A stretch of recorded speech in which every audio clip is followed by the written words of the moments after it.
Good evening. Thank you so much for all of you for showing up and being here tonight. I know the weather's not great. I know we've got several, I've seen quite a few still parking and working their way in, but we're going to go ahead and get started and let them join us in a moment.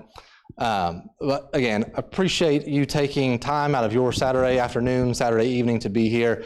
We are so excited to have Sam and Jeffrey with us from Harding University. Sam has a lot of experience talking about a lot of what we'll be dealing with tonight. He spent a decade working with the CIA. He spent 9 years now at Harding University in their criminal justice department, and he's worked with numerous churches, numerous schools with all sorts of safety prevention, whether that's physical, which we'll deal with some here tonight, or spiritual, which we'll deal with some as well, because that is unfortunately what we face a little bit of all of that with the expanding technology sector as it is. So we recognize the importance of this. We recognize it as something that is so needed for so many of our families, and we are very grateful that you have showed up and are here to learn with us, to grow with us, and hopefully to help strengthen ourselves together as a family and as a church. So I'm going to open us up with a word of prayer, and then I'm going to turn it over to Sam and let him do his thing tonight. Let's pray. God, we are so blessed and so grateful that we get to come and spend some time this evening being encouraged, being strengthened, being built up. God, being reminded of the calling that we have as spouses, as parents, as brothers and sisters in Christ, to hold each other accountable and to be there for one another when we go through difficult times. God, we're reminded of the words that you share with us, that we will all face many different trials, but God, I'm so thankful for nights like tonight where we can spend some time preparing ourselves so that we don't have to face them alone, so that we don't have to face them without any idea of where to turn next.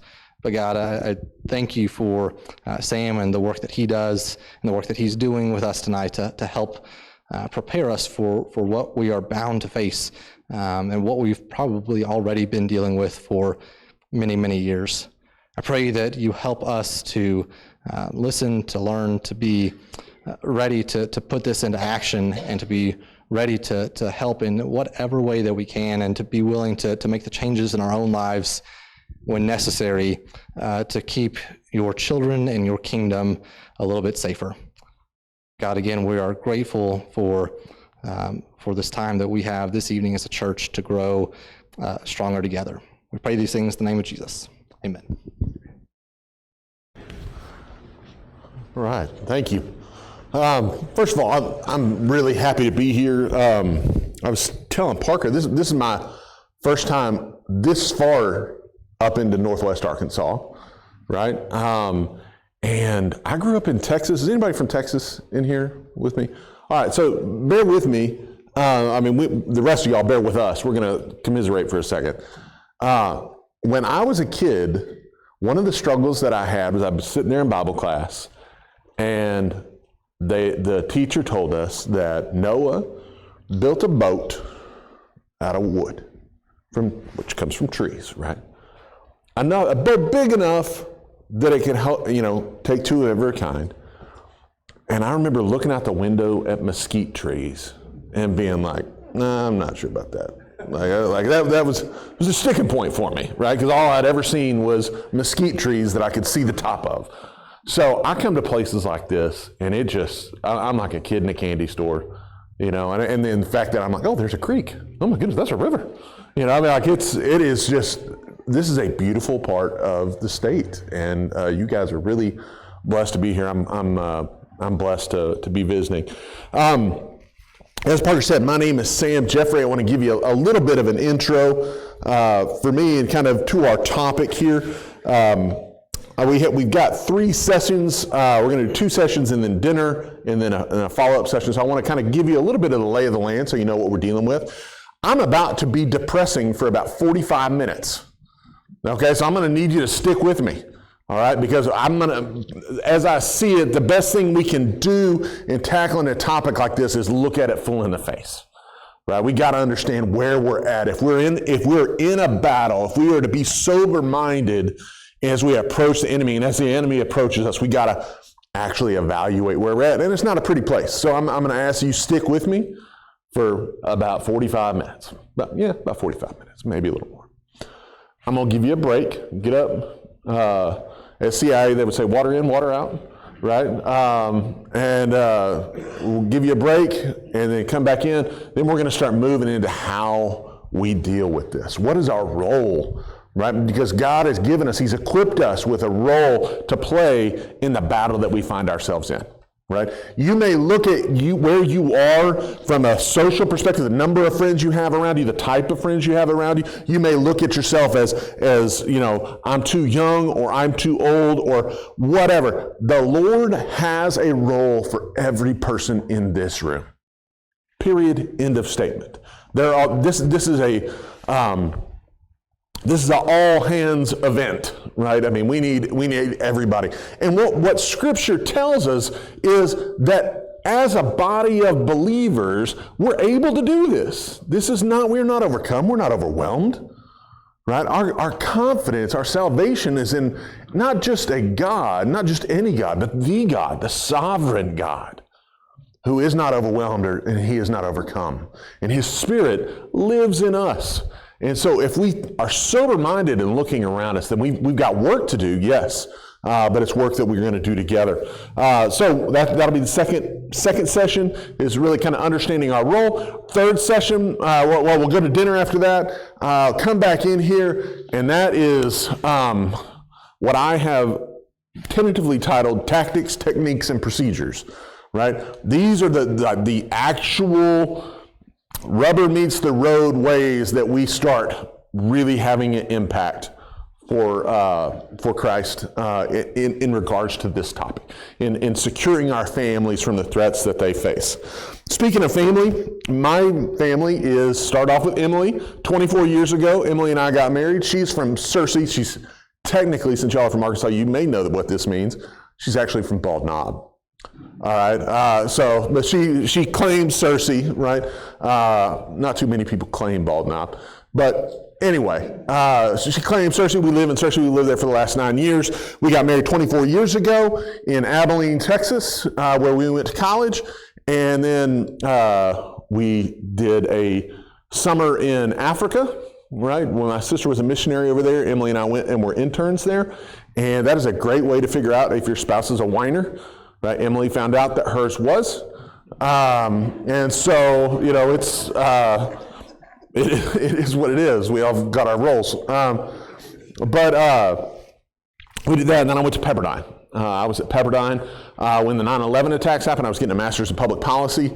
When the 9/11 attacks happened, that changed our world. I mean, it changed everybody's world, but for us, we knew that our life plans had just gone out the window.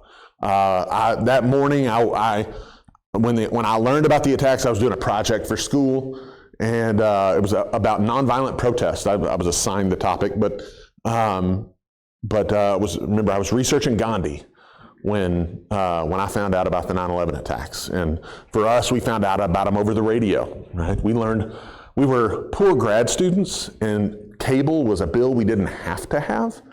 And so we'd gotten rid of it. And so we had a little alarm clock radio. And so we gathered around the radio the way our grandparents had about Pearl Harbor and listened to the developments play out over the radio. And technology played a major role in my memory of that, right? That everybody else talks about the blue skies. For me, it was raining in Southern California. And so that's all I remember is it was a rainy day listening to the radio. And then I remember coming in and into Pepperdine and into the cafeteria. They had a big screen TV and seeing it for the first time. And then the weather cleared out, and that afternoon I met Emily at a Johnny Rockets in Calabasas, California for lunch. And we said, there's a battle on for the future of the country. And we decided we wanted in. We weren't under the illusion we were going to win the war on terror ourselves, but our grandparents weren't under the illusion they were going to win World War II by themselves, but they knew they had a duty. And so we felt the same. We didn't know what that duty would entail, but eventually it entailed us moving to Virginia. We moved back to Texas for a little bit, moved up to Virginia, And I got recruited by the CIA up there, and we were off to the races, right? And then in 2004, Bailey came. She's 20 now, just turned 20 last week. And then we had Briley, about, I think it's 19 months later, we had Briley. And so she's now 18. And then we had Caleb, who's now 15. And then we had our youngest son, Travis, who is now 11. So I've kind of got them. That's the spectrum, right? The Jeffrey family kids. You'll recognize them because they're the best looking kids out there, right? You'll know it's them. The confirmation is that they're better than yours, right? Like when you see them, man, that's a good looking kid that's just spot on. Like that's mine. They're just the best, right? I am the director of the criminal justice program at Harding. I have been for 9 years. And what I would tell you is that in all those things that I've talked about, right? So CIA, family, and Harding, I have technology that I have to engage with, or had to engage with each of those, right? At CIA, I had classified and unclassified, right? And I had this, you could do this type of work on this computer, and then if you needed to do a different type of work, you had to physically switch it, right? There was actually an air gap, that's what they called it. An air gap to where it just, the two aren't connected at all, right? And so I had to maintain that. And I also knew at any given point that if I messed that up, if I put classified on unclassified system, it was not going to go well for me, right?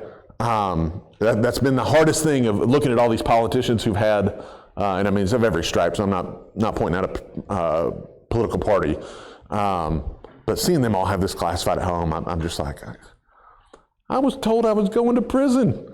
Like if that ever happened, I knew it was 5 years for every secret document, 5 years in prison. For every time it says secret, 5 years. Every time it says top secret, 10 years. And you had to serve them consecutively, not concurrently, meaning you couldn't overlap them. It was, you got one of each, that's 15 years that you're going to do in prison. So I mean, it's a big deal, right? At Harding, I have two-factor identification. I actually have to have a cell phone in order to access my drive at Harding, right? I mean, it's a simple thing. It's not that big of a deal, but it's an absolute requirement. I can't do my job without technology, right? And then with my family, that's where it actually gets even sketchier, right? Because I had to total all this up, right? Because I know I'm coming to talk to y'all, and I'm like, okay, let's see here. I got 4 iPhones, the 4 iPhones that have service, right? And then I got one that doesn't have service. I messed it up. That's 5 iPhones with service. One that doesn't, but that's my youngest son, Travis. He uses the Wi-Fi on occasion when we're texting, but that stays at home. He didn't carry it with him. I've got AirTags on Travis, some of which he's aware of. Dude just gets lost every once in a while, and I want to know where he is. He actually knows that they're there. Anyway. My oldest daughter went to Europe last semester, and she actually took AirTags with her. Like, she knew about it. Most of the AirTags went to her phone, but the one that was with her passport came to us, right? And that was just so that we could back her up as far as if she lost her phone or anything like that. Then, so we got the 5 iPhones that was service. We've got 2 school-issued laptops. We got 2 family laptops. We've got a Nintendo Switch. We've got a brand new VR headset, virtual reality headset, the Meta Oculus 2, I believe, and 4 iWatches. It's getting awkward. I'm feeling guilty, but I think that's about it, right? My point is, I got a lot of technology. I'm not here to tell you that technology is bad. It's not, okay? Morphine is a fantastic drug, right? In the hands of someone who knows what they're doing, it's a blessing to people, right? It saves lives in the hands of somebody who knows what to do. Morphine is not a bad thing at all. You would be insane to let your kid play with it, right? It's It doesn't have anything to do with is this good or is this bad. It has to do with the potential lethality of something, right? My job here tonight, especially in this first session, is to let you know that we're at war. And that seems so melodramatic, and I'm a melodramatic person, so get over it. But that's the reality. This is the fight of our lives. It's the fight of our lives. And you'd be excused if you didn't know that, because everybody celebrates it, right? Everybody celebrates the enemy getting a new avenue to your family, right? My son, and I'm very aware of technology. My wife is very aware of technology and the threats that are there. And my son was so excited when he got that VR headset from my parents for Christmas, right? And I mean, like, it was one of those deals. I knew it was coming, but even when it came, I was kind of like, come on. But my son was over the moon, right? But what I see, and this is part of it's because of my background, all I see is threats. The security mindset just pops up, and I'm like, okay, this is another thing we got to lock down, right?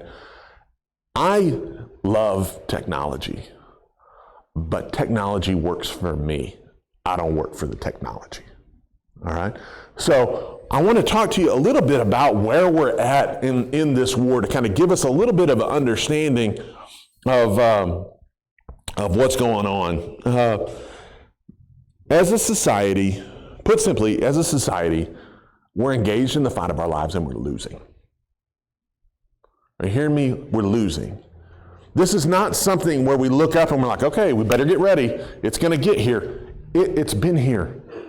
It's been here. You know, and like, let me put it in a little bit different term. I'm a shepherd at our church in Searcy, and somebody came up and was like, hey, we really need to get out in front of this LGBT thing. And I was like, out in front? Like that's, I don't know if you turn on the news ever, but we're not out in front of anything. Right? That is a issue, regardless of how you feel about it, regardless of what stance you want to take. That issue has washed over us. We're way past the initial stages of this. Technology predates that, right? This is something that we are trying to look up and wake up in the middle of a battle raging around us, and figure out, how do I impact this? How do I save my family? Right? You'd be excused for not understanding that, because it's so prevalent, it's so common. We are so interconnected with the internet, right? My washing machine, I got a new washing machine. I have an app for it, right? I mean, like, it's crazy, but like, I'm sitting here in Bella Vista, Arkansas, and like, apparently I need to change the filter, right? And I like just popped up, you know. Everything that we do is connected to the internet somehow, and it's only becoming increasingly more so. The internet has been referred to by somebody smarter than me as the 3A engine.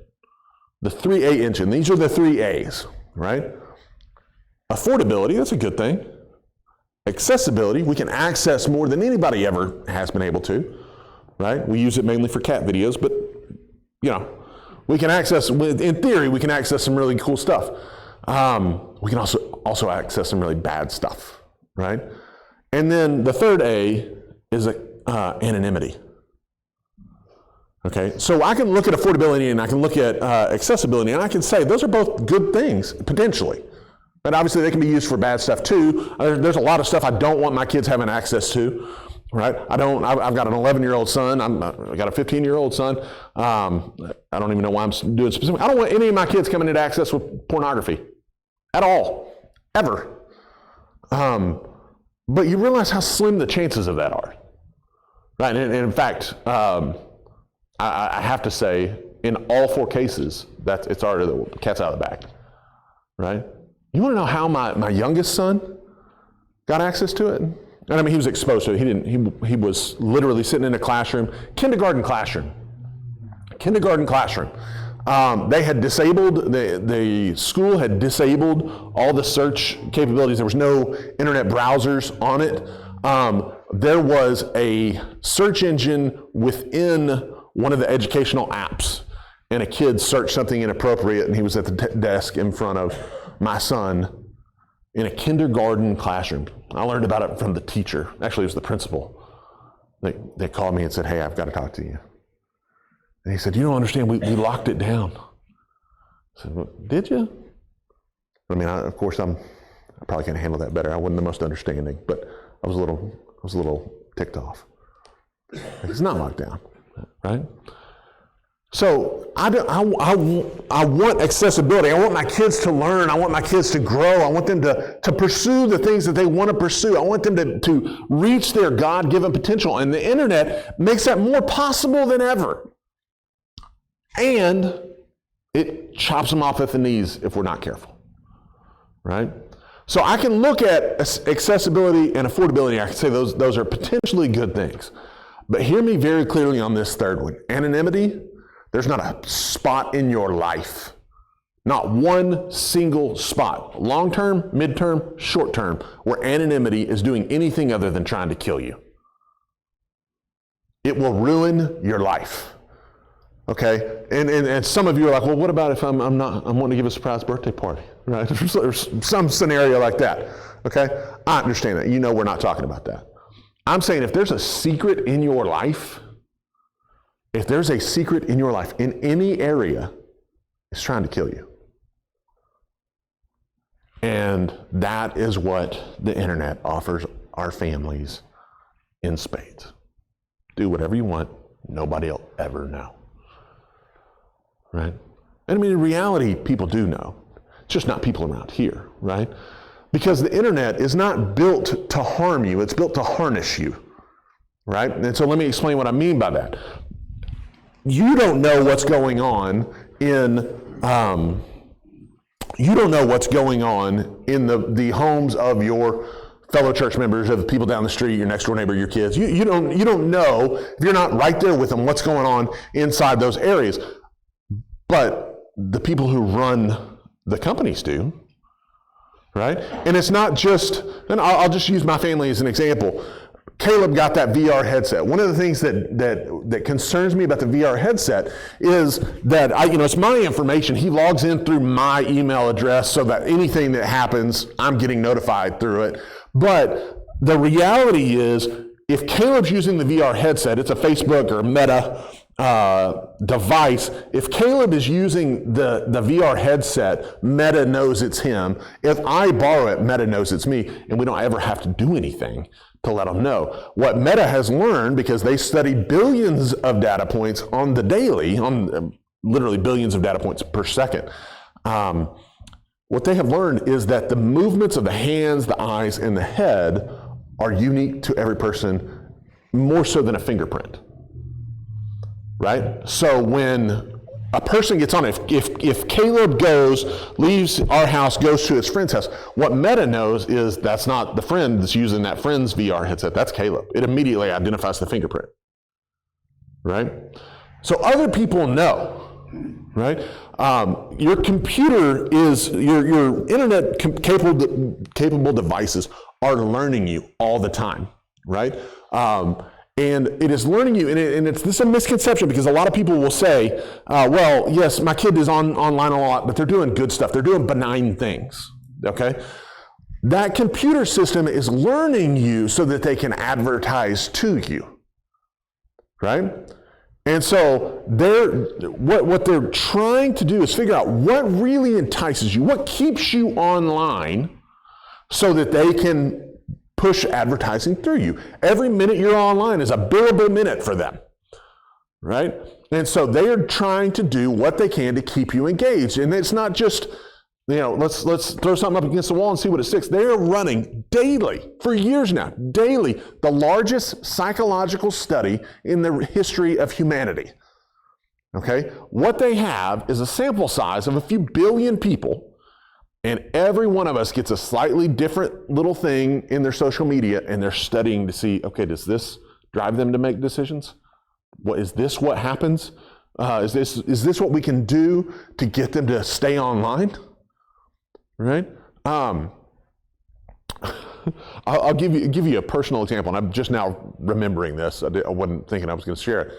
I'm a history nerd, right? I love it, and I mean, I can go down rabbit holes with the best of them, right? And one of the ones that even since I was a little kid always kind of drew me in was the mystery of what happened to Amelia Earhart, right? It's a totally random thing, totally random. Last week, I had Instagram on my phone because my daughters, they send me reels all the time, right? And I send them reels. It's just a way for us to communicate. And that's it. I don't post on Instagram. I don't do anything on Instagram. I just have 2 daughters that have Instagram, so I'm on Instagram, right? And last week I deleted it, right? And I immediately got a post. Not immediately, but like 2 days later, I got an email from Instagram about something that happened with Amelia Earhart. That some study or some something, right? And it's like, what on earth, right? Have you ever had the experience, and like raise your hand or nod if you have, because this is always interesting to me. You ever talked about something and then had it pop up on your phone, right? Yeah, right. I mean, like, it's because it's listening and it's learning you, right? Every minute they keep you engaged is a billable minute for them. It's not malicious. That's where people can kind of get mistaken, is they think, well, they don't mean me any harm. No, they don't. They just mean to use you, right? They're just trying. It's a business model, right?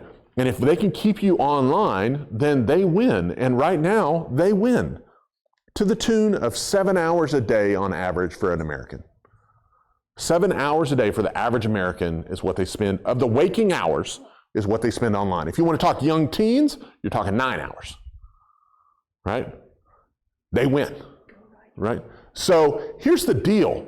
They are absolutely coming after us, and the deal is, one of the things I hear fairly often is, so what, right? I mean, like, times have changed, yes, like I would go out and do all manner of dumb stuff when I was a kid, but, that was, I'm 46, so I grew up without the internet until I was in high school. Praise God. I was dumb enough without the internet. I didn't need any help. But the reality is, it's a different time. So what's the big deal if kids are online? It's just a different way of living. Here's what I'll tell you. All right, you can draw your own conclusions. Y'all are all adults. We're spending 7 to 9 hours online per day. We have 1/3 of adults in America experiencing clinical levels of anxiety and depression. Fully 1/3. Okay. Obesity is such that right now, if we were to go to war, right, and just so we're clear, and I say this putting back on my CIA hat, we've never been more likely to go to war in 5 years with a major state, a major country, at any point in any of your lives. We've never been more likely to do that than right now. And right now, only 23% of youth are even physically capable of joining the military. That's where we are from a physical fitness perspective. It's so much so that it's it's not just a obesity problem, it's a national security issue, right? We've got record number of eating disorders. 1 in 5 Americans, 1 in 5 adults have mental health issues. 1 in 20 are experiencing severe mental illness. So things are not going swimmingly, right? We've got a lot of problems, right? I joke with my kids when Emily and I are talking to them about how we grew up without the internet. I always say, we had something different. Y'all get the internet, but when I was a kid, what we had instead of the internet was social skills, right? Like, we knew how to actually talk to people, right? We knew how to look people in the eye, y'all get the internet, but like, I had a life, I went fishing, right? I'd spend hours going after crawdads, right? It's a big deal in Texas. But But my point is, like, things are not going well. This idea of we can spend this much time online and then interact with the real world, it's a bankrupt thought. And parents, y'all know this, right? If you think, and I'm not going to ask you to raise your hand, those of you, especially those of you who have your kids here, keep your hands down, right? But have you ever noticed that when your kids do screens a lot, they're kind of little punks afterwards? And that's probably too harsh, right? They're a little irritable, maybe, right? Yes, I mean, I've experienced it, and I've already said my kids are the best. But if they're online, it shifts their mind, right? And it's so strange because we wonder why. That probably one of the most difficult pieces of this is, me watching people be like, how do we get like this? Well, because we don't ever address the issues, right? We don't ever address the symptoms. Right? So it should not shock any of us that when our children engage in a world where they're in charge of everything and get to do whatever they want within the rules of that online world, right? And they get the immediate gratification, that living in the real world stinks by comparison. It's a little irritating that people don't immediately do what you want, how you want it done, right? We know that these things are an issue. We see it in our daily lives, but we don't do anything to deal with it. So without guidance, if we just give our kids, the internet and internet-capable devices, the best case scenario is apathy and lethargy, right? That's the best case scenario. Is you got a kid who's really good at doing meaningless things. Right? That's, my son, Caleb, he came up and was like, hey, Dad, he was doing Clash of Clans for a long time. I don't know if y'all played that at all. He was doing Clash of Clans. He said, Dad, I got all this stuff. And I go, hey, bud, doesn't matter. Right? And that may sound harsh, but I would tell you the world would be a much harsher reality check than that. Okay? To chalk up a video game accomplishment as something that is an actual accomplishment, it's not. It's not.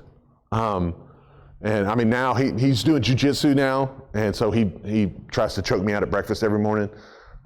Sometimes he's successful, but every once in a while he'll get the better of me, and he'll be like, yeah, it's those console or game controller reflexes, like a cheetah. That's as close as he can come to making a case for it. Because the best case scenario, without guidance, we just give our kids internet-capable devices, you have kids that are really good at doing meaningless things. That's your best case scenario, lethargy and apathy. All right? Your middle case scenario is we're just robbing them of the potential that they have. That's it. That's not it. We're also crippling them from a relationship perspective. Right? No one in here believes that you can look at pornography and not have it impact your relationships, right? Whenever, from a guy's perspective, whenever women become an object, or more specifically, body parts, that's not going to work well in a marriage. It's not going to work well in a dating relationship, right? It's the reality is we are robbing our kids. In again, this is the middle case scenario. We're robbing them of their potential, their God-given potential, and we're crippling them from a relationship perspective. Worst case scenario, spiritual death. I mean, which to me is the worst thing you could have, right? My kids could be the most successful people on the planet. If Bailey grows up to be president of the United States, and she's not a follower of Christ, I've failed dramatically. It doesn't matter what else she is. If she doesn't fall on the name of Jesus Christ, she's going to hell. And that's the only priority I got. Everything else is icing on the cake. I'm pleased to say Bailey is a God-fearing woman and a leader and all those things, but all I care about is that she loves Jesus. That's it. And if we can keep that in our minds, then really so much of this is going to fall into place, right? Because here's the deal. If Caleb gets mad at me because I take away his VR, or if Travis is upset because I won't let him play Minecraft or whatever, I can take that. I'm an adult. One of the things my kids know, as an interrogator, they've heard this line so many times. If you're going to cry, you need to do it better than that, right? Like I've seen a lot of people cry, right? And they also know the line that if I see no snot, I believe you not, right? Like you can fake tears, but you can't fake snot. And so if I don't see snot, I don't think it's legitimate, right? And so they will come to me and cry about whatever, and I'm like, I don't care. I mean, I care about you, but like the tears are not going to move me. You can hurt my feelings. I'll cry eventually, but I'm not going to move. I can take the hits as a parent because my goal for Travis, my goal for Caleb, my goal for Briley, my goal for Bailey, and my goal for my wife is that we follow after Christ. And if I'm doing something, if we're doing something, we're engaged in something that is not beneficial to that end, then we can walk away from it, right? I got no heartburn walking away from it all.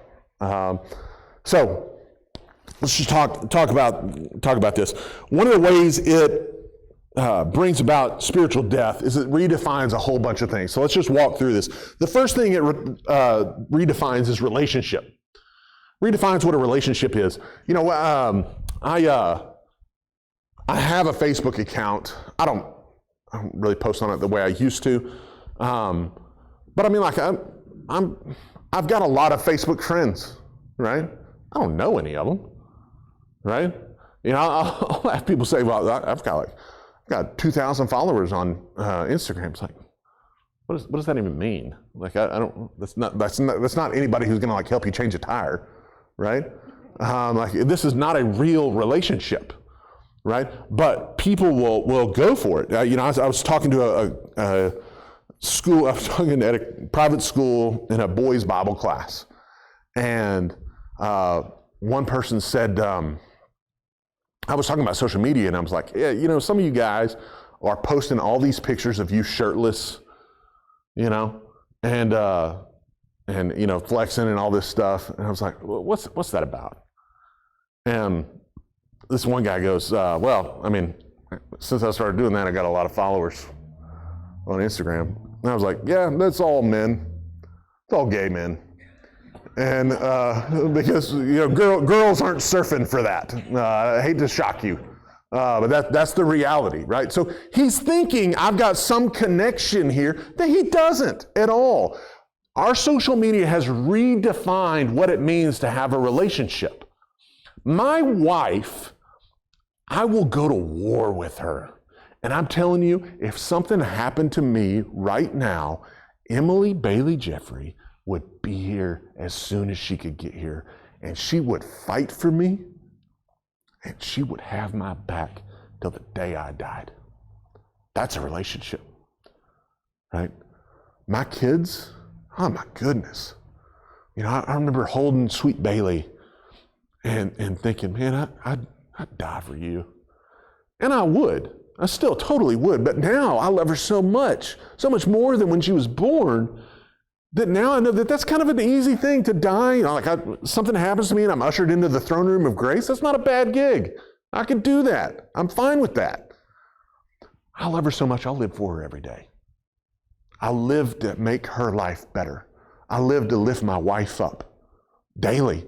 That's what a relationship looks like, right? Not this cheapened version that's out there, right?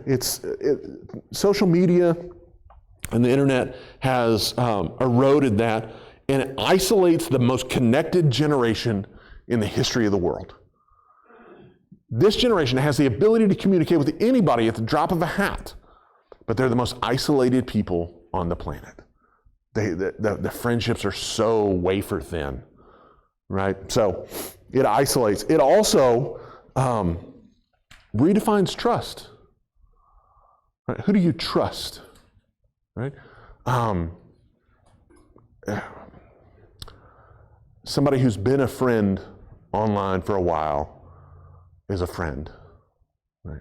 You don't even know who they are. Right? The online realities are not realities at all. They're curated images of our ideal selves. Right? If you have social media, raise your hand if you have any social media at all. Okay. Now, I guarantee you, and I'm not going to ask for hands on this one, I guarantee you haven't posted pictures that make you look like a dumpster fire, right? Where you look like death warmed over, your hair's all messed up, it's a horrible angle, your teeth look, 8 shades of yellow. Like, you don't post those. Those exist, we know that, but you don't post them because that's too real, right? Only somebody who really loves you would love you in that moment. And you're trying to curate something to develop this cheapened relationship that passes for something serious today. It also redefines love. Love is immediate gratification in social media. Love is someone who has the exact same desires as you. Love is somebody who doesn't criticize you. Right? I can think of no worse definition of love than that, right? I am not half of who I am if Emily doesn't, not criticize, that's just the connotation there is wrong. She's not criticizing me, but she will say, hey, you're better than this, or you need to think higher, right? She's called me to look to Christ in a more consistent way, right? My family does that, my extended family, my parents. They love me enough to not let me just sit in it, right? Christ, the favorite hymn of social media is just as I am. They just like that verse, that phrase of it though, right? I'm coming, Christ accepts me just as I am, right? That's love. He loves me right where I'm at. They conveniently leave out the reality that he then asks you to die, right? That you fade away. More of Christ, less of me, right? Christ loves you just as you are, but he loves you too much to leave you that way, right? That's love, and that is not how social media defines it. It's not somebody who has the same desires, and it's certainly not instant gratification. Love isn't even always any kind of gratification. Love is selflessly seeking after the needs of others, even when it's a sacrifice for you, right? And that's something social media doesn't have the time or the bandwidth to handle, right? So it redefines love. It also redefines work ethic, right? That immediate gratification piece, it totally ruins the idea of working for a long time without a reward is gone, right? I remember when we lived in Virginia and I was finally around trees, right? We were cleaning out the backyard and, branches are falling down all the time. And I told the kids, hey, when you get all the sticks together, we'll have a fire. And we'll do some hot dogs, right? And my boys were really excited about that. And Caleb worked for 3 minutes. He came in, he goes, there's a lot of sticks out here, Dad. And I go, yeah, you better get to work. And he goes, we'll be here the rest of our lives. And I go, well, you better get started then. You're wasting time talking. And he goes, you just want us to never get to eat hot dogs for the rest of our life. And wasn't my intent, but if that's how it shakes out, then that's how it shakes out. Go get on the sticks. Social media will never offer that type of work ethic. Social media is about giving you the pleasure that you're seeking in the most efficient way possible, because the entire business model is built on a dopamine hit, a dopamine addiction, right? The hormone that's released when you are happy. It is trying to figure out what can we do on this game, on this device, that will release dopamine as often and as often as it can, as much as it can, right? The games, you got to understand, the games or the activities aren't addicting necessarily. Some of them are, but that's not, by and large, what's addicting. What's addicting is numbing your mind to reality.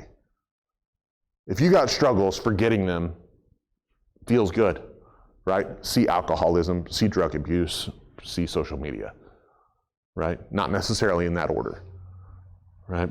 So it redefines work ethic. Entry-level jobs aren't cool, so they aren't filled, right? I mean, nobody wants to work the fry vat at McDonald's, right? They want to be an Instagram influencer, right? They, the reality is, if you run a small business and you've got those entry-level positions, you know that it is hard to fill them, and when you do, it's hard to fill them with people who are going to keep coming back, right? I have from a work ethic perspective, I have no greater claim to pride than the fact that Bailey started working in the Harding bookstore in the textbook section, which is as nerdy a section as you can get. And they offered her a job for a week, and when she did it, they said, "Hey, can you come here like full time?" And she said, "Yeah." And they gave her as many hours because they know she's going to work them, right? Because it's so hard to find people who will do that. So we've ruined work ethic. It's redefining sex. Men have always wanted to be respected. I mean, that's no mystery to that. Men have always wanted to be respected, and social media and the internet offers a counterfeit version of that, where it says, well, we can't necessarily make somebody respect you, but we can essentially provide you with slaves. People who will provide you with the imagery that you're looking for, exactly when you want it, how often you want it, where you want it. It's cheapened it. Cheapened it to something that's physical, right? And because men have so bought into that, we see that women are increasingly being pressured to, and in a lot of cases giving into the pressure, to mimic that pornography threat, right? To provide, to conduct themselves in a similar manner. And it's tragic, right? I know from a law enforcement perspective, one of the most difficult aspects of law enforcement right now in dealing with child pornography is that so much of it is produced by children, right? That within elementary schools, junior highs, high schools, it is a common thing to send nude images. I was telling the group this morning, I met with a few church leaders this morning. When I was dating my wife, I was nervous about what kind of chocolates to get her. And I was going to buy her chocolates, and I was like, this kind of feels cheesy. I mean, like, I want the heart-shaped box, but it's cardboard, so it's not really that nice. So, like, would it be better to just get chocolate covered strawberries? I've learned that it is just better to get chocolate strawberries. But like back in the day, I was nervous about it. I didn't want to overcommit, right? I was nervous about which kind of chocolates to get. And now you have people much younger than I was who are okay with asking for nude pictures to be sent, right? And those things are permanently out there, right? And I would posit that if there's anyone who would think, well, but my boyfriend's different, he will never share that with anyone, I would posit you've never met a guy, right? Like that's not how that shakes out at all, right? There are apps like TikTok's a whole different problem, Snapchat, that make you think, oh, we can do this and it'll just go away. Right? It doesn't go away. It doesn't go away at all. And so there's that. So we're redefining that. We're redefining sex. And let me just throw this out. And this is, I'm having to use terminology because we're talking about a battlefield, right? And so I understand the phrase that I'm going to use right now is going to make some people uncomfortable. I'm okay with that. But when you're looking at 86% of boys, we'll talk about this in a little bit. 96%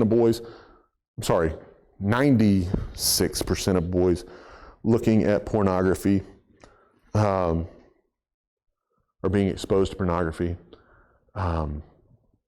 We should not be surprised that a generation so tied to masturbation are self-centered in other areas of their lives as well. Right? I mean, I understand that's an uncomfortable thought, but when it's all about you in one area, it could easily be all about you in other areas. It's not a psychological leap that we're making here, right? Nothing happens in a vacuum. One thing impacts everything. So we're redefining that. We're also redefining what's good, what's actually good. We take, we're trying to instill in our children the biblical values of good is Christ. That is what's good, right? What he wants, whether it brings pain or whether it brings even suffering, that we understand that the good is Christ. If I'm in service to Christ, he specifically says you're going to suffer.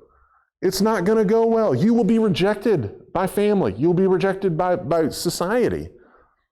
But none of that phases me because I recognize the good is Christ.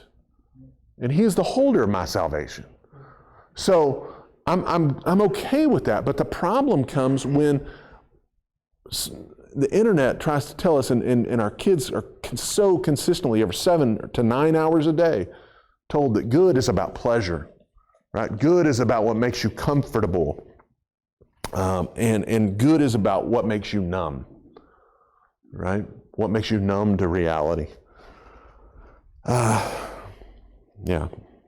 So, I would argue, and we're going to wrap up here pretty quick, I would argue that turning the education over our kids to the government was dubious. Right? But we felt okay doing it back in the early 1900s because we felt like we could control the government. Right? And so the idea, and you can have whatever opinion you want, that's not my point. My point is we handed the education of our kids over to the government. I would argue that was a dubious decision. It was a risky decision, probably a better way to put that. What we're doing now is far worse. Because we're not turning over the education of our kids, we're turning over the morals and ethics. And we're not turning it over the teaching of the morals and ethics to our kids. And we're not turning it over to a government that we can control, even in theory. We're turning it over to who has the most addictive product. Right? Like that, who can keep my kid coming back to the well for those dopamine hits? That's who's educating the ethics and the morals of our children right now. So, let me say this. I'm going to read it because I want to get it right.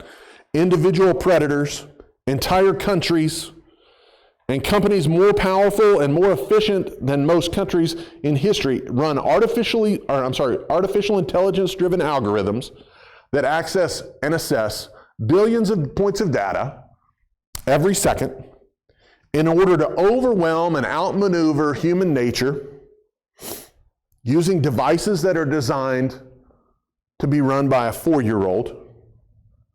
And our response has largely been to turn those devices over to our kids and say, make good decisions. Right? How dare we? How dare we? Would you do it with a gun? Would you do that? Would you, if you heard somebody did that with a gun, would you think that was a good parent? What about a vehicle? I mean, Caleb's about to start driving. We've been driving all over the place, getting him ready, right? Because I recognize that this thing that can be good can also be deadly. Technology is no different. Technology is no different. So, in closing, what we have to do if we're going to get the right perspective on this battle is we gotta ponder something really quick. Who is it that we want our children to be? What's your goal? Because none of this matters. I mean, if the reality is, if our lives have no purpose, then it's all fine. I don't even know why we're here. But if they do, then we got some work to do. Right? Who do you want your kids to be? And I recognize we're at different stages of life. You may have kids in the home. You may not. But you got kids in this church. You got kids in this community. Who do you want them to be? You have to ask that question. And then here's where it gets really, really awkward. You got to figure out who you want those kids to be. And then you got to get up and be that person. That's the only way out of this. Outside of Christ, we have no hope. Right? We kind of knew that. I feel like Jeff's probably covered that in some sermon. Outside of Christ, we got no hope. Right?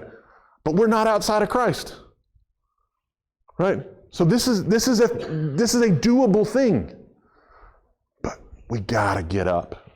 We gotta move because technology is convenient. It's terribly convenient, and it's going to be inconvenient, and it's going to be a hassle, and there's going to be a lot of tears and people frustrated. But it's good, right? It's good because we are in pursuit of Christ. And what we want our kids to be is Christ followers. And if we keep that at the forefront of our mind, then what we're going to talk about over the next 2 sessions is going to go real easy. All right? So let's take about a 10-minute break. You guys, it's 3 till, so let's make it a 7-minute break. Or it's 2 till, so 7-minute break. Come back at 5 after. Go do whatever you need to do, and we'll get back after it here in just a sec.